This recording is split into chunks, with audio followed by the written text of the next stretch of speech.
হ্যাঁ, এই আজকের দিনটাকে ভগবান বিষ্ণুর একটা উল্লেখযোগ্য দিন ধরা হয়। সেই দিন উপলক্ষে আজকের দিনে যে কোনো কাজ করা যাবে সেটা আমাদের শুভ হয়। সেই শুভ রীতি অনুসারে যে আজকে আমরা এই কাঠামো পূজা করি, মানে আজকে থেকে মা দুর্গার পুজো স্টার্ট হয়ে গেল, পুজোর প্রারম্ভ হয়ে গেল আর কি।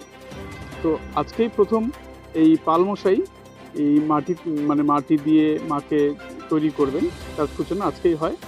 আর এই ঋতু চক্র অনুসারে যে আজকের তিথিটা হচ্ছে, মানে এই যে এনভায়রনমেন্টটা মাটির মূর্তি গড়ার জন্য একদম উল্লেখযোগ্য সময়, মানে তারও তো একটা রীতি প্রয়োজন হয়, সেই রীতিটা হচ্ছে এই সময়টাই হচ্ছে ঋতুচক্র হিসাবে।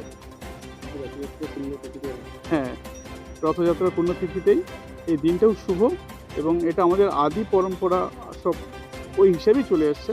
আর আমরা সেই দিনটাকে অনুষ্ঠানের সাথে ধুমধামের সাথে এটাকে আমরা পালন করি।